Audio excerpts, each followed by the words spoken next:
Okay, we started with that video from a Chinese television station and a Chinese rap group because that's going to be barred. It's been barred by Facebook and by Twitter.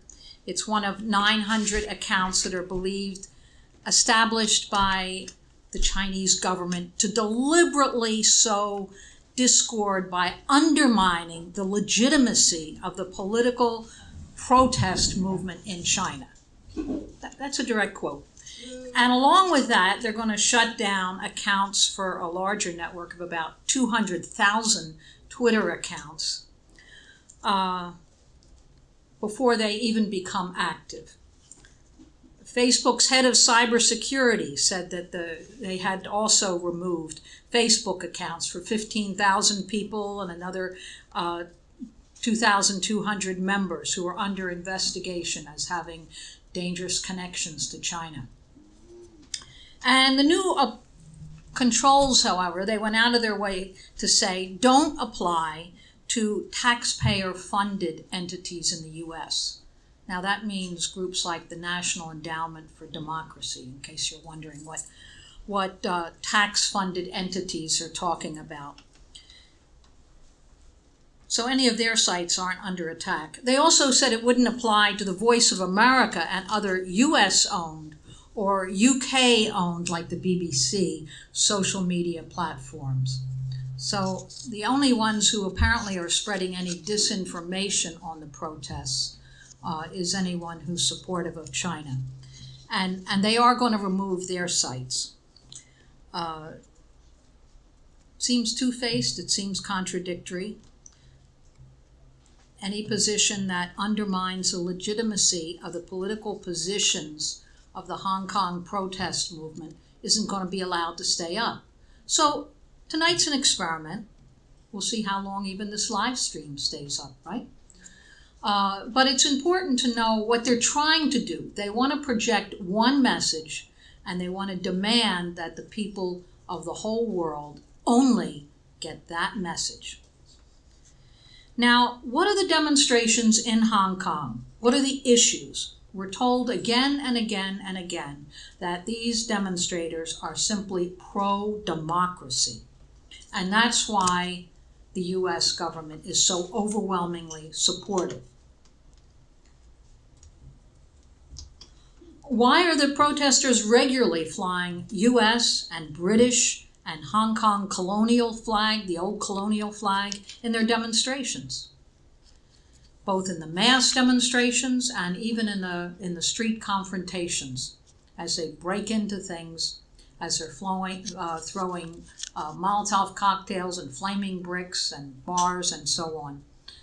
And how did a movement in China, because this is part of China, come to identify so strongly with the U.S. and with Britain? Now, this is a question because there are a lot of people in the streets, and we don't want to deny that, but we want to understand how this came about. The corporate media has given more coverage than it's ever given to any protest, and every major Democratic or Republican politician has praised these pro-democracy demonstrations. Now, for everyone here tonight, it's against capitalism, the theft of our labor, the impoverishment of the vast majority for the benefit of the super rich. And we're also against killer cops and racist courts, mass incarceration, the raids and roundups of ICE. We oppose the more than 800 U.S. bases around the world, U.S. coups, U.S. wars, U.S. invasions, sanctions. We fight for health care, for housing. And always we oppose the ruling class right here. That's a fundamental question. So we take sides in the class struggle. We're not neutral. So what's our view? When people are in the streets, do we just automatically support them? It can be easy on Gaza, on Haiti, on the Yellow Vests in France, on the Philippines, on the Black Lives Matter movement, on all the demonstrations in solidarity with migrants, against the caging of children, the LGBTQ struggle. And in all of this, we know the importance of symbols. We know what it means if a demonstration, like in Charlottesville, uses a Confederate flag or swastikas. We know what that means. Or they're wearing the Make America Great red Trump hats. Or militia outfits. We know that we're on the opposite side and that these movements are a deadly threat to poor and working people and to all people of color, to the LGBTQ people, and especially to migrants. Now, in another culture, it can be harder to see what's it mean if you're carrying a British flag, if you're carrying a Hong Kong colonial flag, what's that mean? So it's not going to make sense unless we look at it in the context of China's history and long liberation struggle. Unless you see it that way, it doesn't make a lot of sense. What does it mean if you tear down the symbol of the People's Republic of China and put up the British flag? It's clear you're on the other side, and that's a side of racism and war and colonialism. Now, if you praise the way things were in the past, I think here in the U.S. we all get it. If you cry out for the lost cause, or the old South, wasn't it grand? If you want to build statues that memorialize fallen soldiers, we know that means war and racism and reaction of the most vicious sort. There is a reactionary mass movement in Hong Kong that's based on building entitlement, arrogance, maintaining a demand of special status, and it is rooted in Hong Kong's colonial past. And that's exactly what the movement in Hong Kong is saying. Hong Kong should maintain its special status, its special administrative zone. We don't want to be part of China. So let's ask, how did Hong Kong's special status come about? Hong Kong has actually had special status for 200 years. It was the most spectacular deep water port on the South China Sea at the mouth of the Pearl River, the largest trade river. And it was stolen from China in a war that set the whole cities in flames. I want to talk about that just a little bit. When the British and the French and the Spanish and the Portuguese and the U.S. merchants were setting up colonies and trading stations and also forcing peoples throughout Africa, throughout the Americas, throughout Asia, to sign completely unequal treaties, when there was any treaty at all. It was an era of aggressive slave trade, the genocide of the indigenous peoples. And during this time toward China, the British and the US and the French and the Dutch and the Spanish and the Portuguese were all anxious to trade with China. They wanted the porcelain, the silk, the tea. But capitalism, by its very nature, is an aggressive, expansionist system that's never satisfied. It's insatiable. It drives for more. So what these merchants wanted was free access to China's market, no restrictions. And China didn't want to give access. They wanted trade with payment silver and just in special trading areas. It was a feudal social structure, very highly developed. Now, Britain set up a whole industry in India to grow and cure and refine, concentrate opium. They produced tons of it, boatloads of it. It was a huge industry. This is a warehouse, top to bottom. British merchants began the sale of opium from India to China, and U.S. merchants, they had similar warehouses and were involved in the trade of opium from Turkey. The Chinese government felt this was a very dangerous drug, and they tried to prohibit it as millions and millions of people became addicted.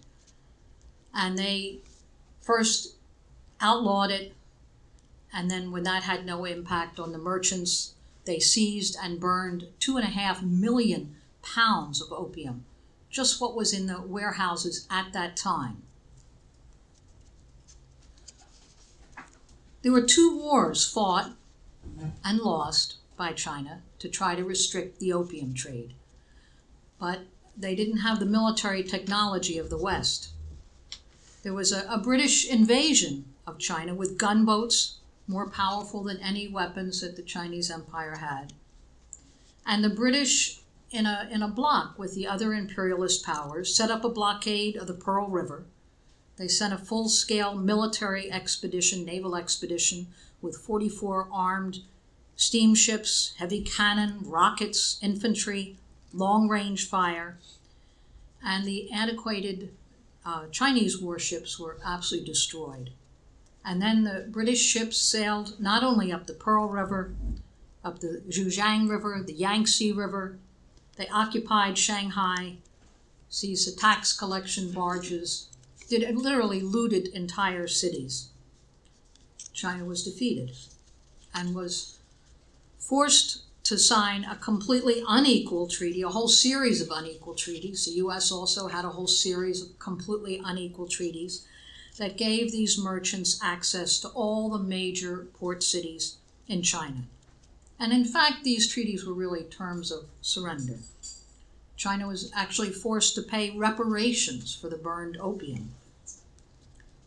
And these fleets of ships, U.S. Navy, British Navy, they had riverboats that sailed 1,000 miles inland, dominated also all the coastal waters.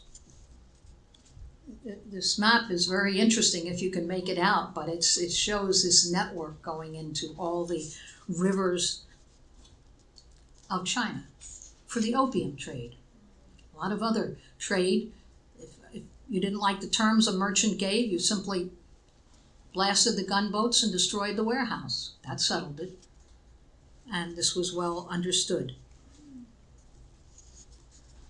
There was foreign military stationed in China to back up. It was not only the warships. There were U.S. Marines on the armored warships all along China's coast. And there were special fleets of river gunboats, the U.S. Navy. So this is something we don't study in history. U.S. Marines patrolled China's rivers 1,000 miles inland, and they were there to enforce trade interests and suppress uprisings. And there were many uprisings, many. There were U.S. Marines stationed, garrisoned in Beijing, in Guangzhou, then called Canton, in Shanghai, from 1818 to 1949. That is 130 years of occupation, and you won't find it in a U.S. history book. They trained and educated a whole army of collaborators and administrators. There were Christian missionaries who established churches. European law in all matters took precedence. This pompous military officers of all the imperialist countries gathered together. It's like a group photo. It shows they operated as one in this theft. Now, China called this a century of humiliation. Hong Kong, Britain's deepwater port, military and naval base, its warehouses, was a base of operations for this entire imperialist domination. Now, the Chinese Revolution, was one of the biggest upheavals in history.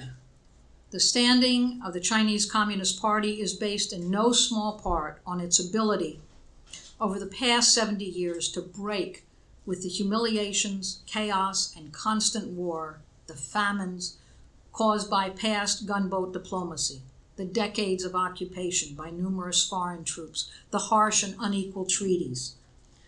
The new communist government's intention was to ensure stable development, broad prosperity, while resisting foreign intervention. And this was a promise that Mao Zedong made in October 1949 while proclaiming the founding of the People's Republic of China. Mao declared the Chinese people, comprising a quarter of humanity, have now stood up. In the same talk, he warned that every day and every minute, the imperialists will try to stage a comeback. It's inevitable, it's beyond all doubt. But we will emerge in the world as a nation with an advanced culture, our national defense will be consolidated, and no imperialist will ever again be allowed to invade our land. So there was great determination, but China was also an impoverished country, war-torn, underdeveloped in every way, a peasant economy, almost no industry or infrastructure, mass illiteracy, no equal rights, enormous poverty, and that's what we want to address because this is a change today in China from massive poverty to incredible levels of development. China's growth has also been amazing and steady. There's never been a recession or a depression in 70 years. So it's a steady improvement in the standard of living.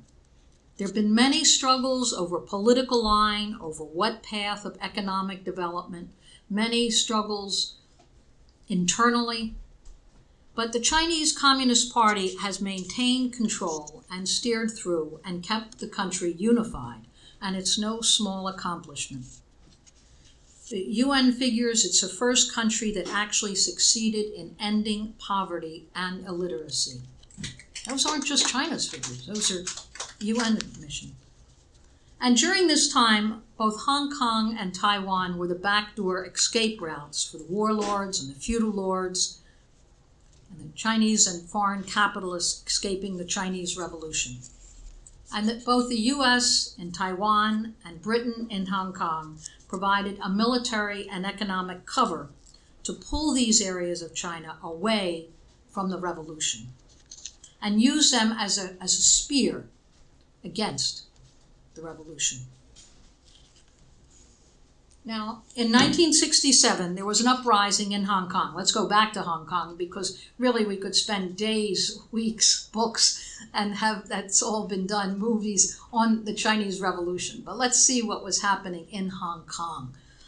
In 1967, there was an uprising in Hong Kong started by the lowest paid women workers who made plastic flowers. It grew into a general strike, and that strike and that uprising confirmed to the world that British colonialism's days were, even in Hong Kong, were numbered, as they were elsewhere at that time. You think of the 50s and the 60s, in Africa, in Asia, in the Caribbean. A strike was organized by the Hong Kong Federation of Trade Unions. It was led by the Chinese Communist Party members in Hong Kong. And this union federation still has about over 400,000, 415,000 members in Hong Kong, and it remains to this day pro-China. This uprising was brutally suppressed. There were at least, this is by British admission, maybe more are claimed, but 51 people killed and many simply disappeared. Now, we should be clear whenever they talk about past democracy in Hong Kong that there were absolutely no rights on the books whatsoever under British colonialism. There was no right to free speech or freedom of assembly or freedom of unions. Democracy did not exist. And Britain was determined to make the same arrangements with Hong Kong that they had with their other former colonies who gained formal independence, but were still economically chained to British imperialism. That's what the British Commonwealth is all about, isn't it? So let's get to 1997, where there was a formal return of Hong Kong to China's sovereignty. It was under an agreement called One Country, Two Systems. Hong Kong, as a center of finance capital, would remain in place, and but all foreign intervention and colonial claims on Hong Kong were supposed to end. Now, let's look at what capitalist relations in place have meant in Hong Kong. There's billions of dollars that have flowed through Hong Kong's banks from capitalist investment in the new factories that were set up in China. And that money has just poured in through the banks and back to the US and Britain and the whole imperialist system. It didn't go to the people of Hong Kong. It's today a city with the greatest inequality in the world. Most billionaires compared to the greatest poverty. Now, the Heritage Foundation lists Hong Kong as number one with the freest economy out of 180 countries in the world. Because it's free, because it has no restrictions on the banks, has low taxes, has no restraints. The rents are also the highest. Millions live in really terrible conditions in this modern city. It's hard to imagine that these wire dog kennels are considered housing. But there's more than 200,000 working people who pay rent to live in these terrible cages. The poverty rate in Hong Kong is one of the highest. It's about 20% of the population, 1 in 5, and it's growing. It's growing. There's also millions of young people who can't afford their own apartments, and they know in their lifetime they'll never have it. They're angered, alienated, frustrated.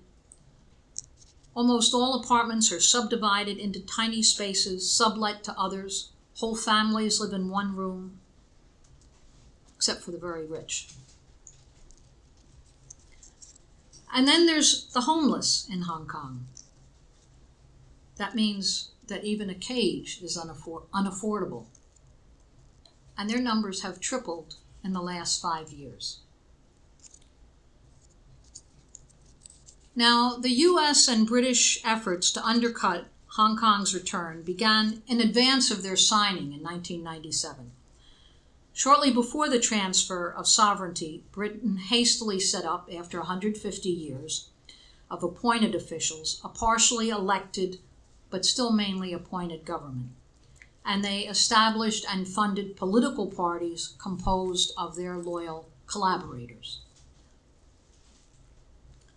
I want to talk a little bit about how this culture is maintained, because it didn't happen naturally. This is Alan Weinstein. He's a founder of the National Endowment for Democracy. He told the Washington Post, it's a rather stunning admission to do in an interview, to say so publicly. He said, a lot of what we do today was done covertly 25 years ago by the CIA. Damn right, it was. The NED, National Endowment for Democracy, funds, coordinates, and weaponizes non-governmental NGOs, organizations, and social organizations with the capacity to put tens of thousands of misdirected, idealistic, and alienated youth on the streets. Millions of dollars were openly and secretly funneled into a whole network of protected social service organizations, political parties, media, social media, student and youth organizations, labor unions, all with the idea of how to undercut support for China and the Communist Party of China. The NED bankrolls the Hong Kong Human Rights Movement, the Hong Kong Journalists Association, the Civic Party, the Labor Party, the Democratic Party, almost any organization that sort of sounds like something here or around the world. They'll have a name in Hong Kong, but it has a different role. They have a Solidarity Center, too. They fund the Human Rights Civil Rights Fund, Civil Human Rights Fund, that coordinates these demonstrations. They also set up something called the Hong Kong Confederation, of Trade Unions. That's not the Hong Kong Federation. See how close the names are? And it receives National Endowment for Democracy funding, along with British support, and Rockefeller and Soros and a lot of others, to promote pro-democracy independent unions throughout China. It was established in 1990 to counter and undercut the Hong Kong Federation of Trade Unions, which, as I said, has some 400,000 members. This funded organization does have, though, about 120,000 members, and it includes especially professional staff, social workers, the airline pilots, when you think of the demonstrations at the airport and the crews, and so on. Now, the largest role of the NGOs and the church groups and the student federation and the union federations was to create a climate that glorifies past British and US role, and it looks to Western imperialism. British colonial past is deeply mythologized, and there's been 22 years since 1997, 22 years of constant nostalgia for this past, this supposedly glorious time. And that has a big influence on impoverished youth who've grown up with this, being the dominant culture in the youth and in church groups and in all kinds of organizations. There's 37,000 funded NGOs with staff in the tens of thousands, and they're able to put a small army of Contra forces on the streets. That's absolutely true. Both in mass confrontations with support and violent confrontations that there's training for, and that training is pretty open. You can find it on the internet in 100 places. The U.S. State Department and U.S. politicians openly meet with the leadership of this movement. It is, as China says, this is an effort at a color revolution, such as happened in the Ukraine, such as happened in Syria or in Serbia, Venezuela. Every effort to undermine and sabotage.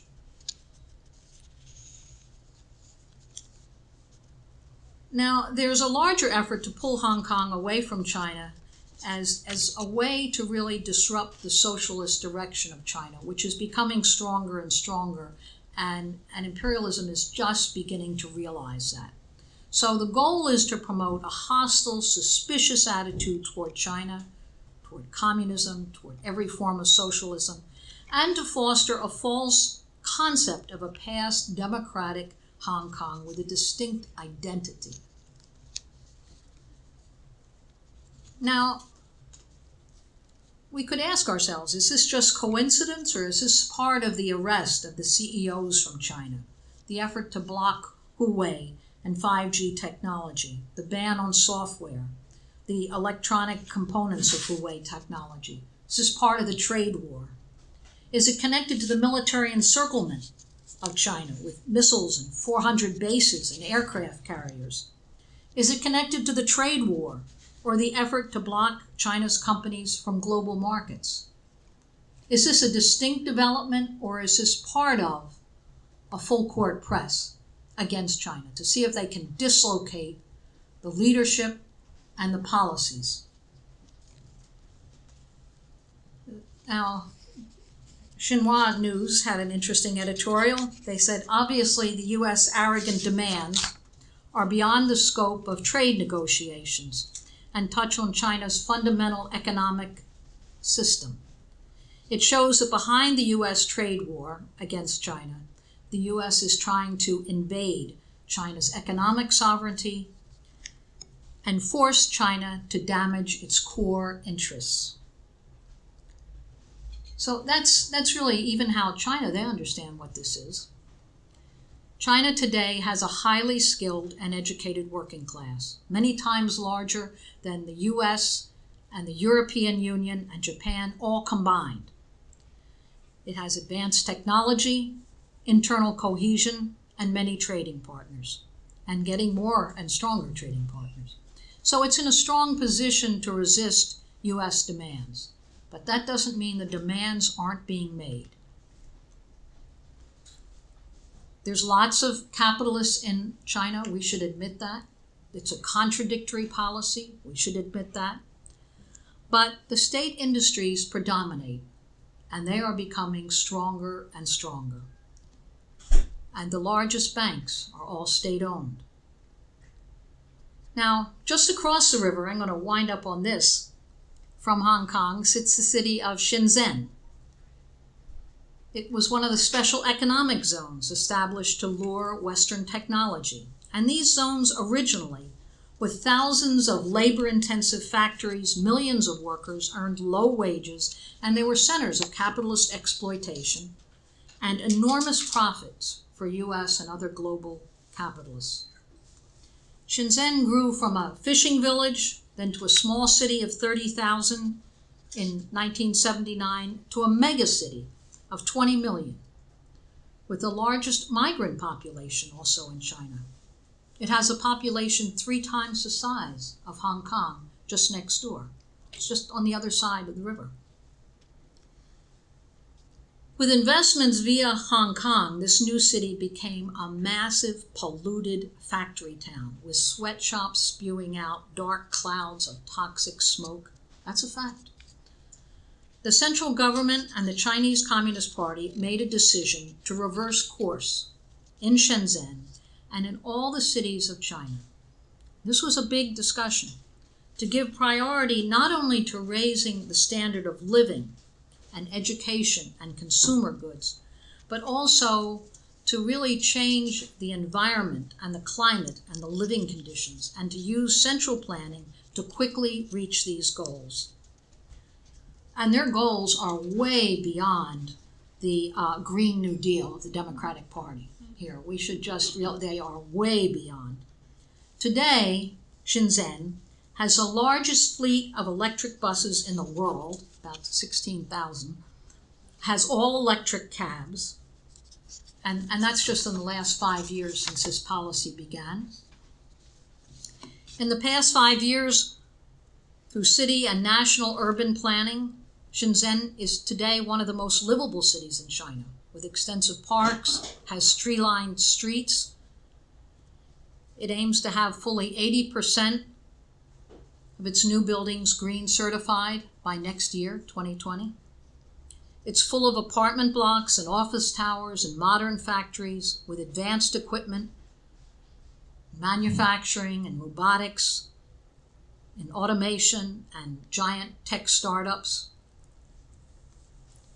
Now, the Chinese government announced this week that they intend to build this southern city of Shenzhen into a pilot demonstration of socialism with Chinese characteristics, that they're going to go much further. And they said Hong Kong is not suitable to hold up the major role of the greater, what they call Bay Area strategy. And the home court will be China's mainland cities. Now, the greater Bay Area is now a population center of some 80 million people. So you could see that Hong Kong is now a small piece of this. They were once 27% of the GDP of China, and today it's 3% and going down fast. So if the banking changes and that money starts even more flowing into Shenzhen, well, that is saying something to Hong Kong. Shenzhen will become one of the leading cities of the world in terms of economic strength. This is their goal. Quality of development, its research and development input, industrial innovation capacity, quality of public services, ecological environment. They plan for it to be first-rate, with advanced communication and medical instruments being a specialty. The city plans to establish a maritime university, a national deep-sea research center, and explore the establishment of a maritime development bank. They are really developing urban agriculture in new and kind of incredible ways that are hard for us to even grasp here, but it does show what planning is capable of.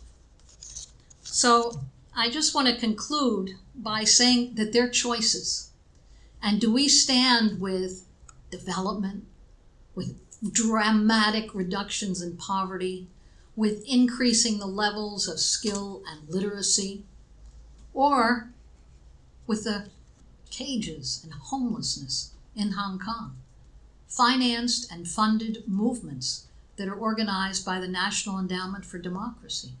These are the choices, and they're not explained here, and they need to be much more, because it's part of the movement here. This propaganda is aimed directly at the movement in the US in an effort to flip it, to turn it, to be suspicious of socialist development, of planning, to feel demoralized and cynical, angry and alienated. And if we're going to combat it, we need to combat it with ideas and also with planning and with building a deep support for the ability of socialism to meet the challenge of a new age. Thank you.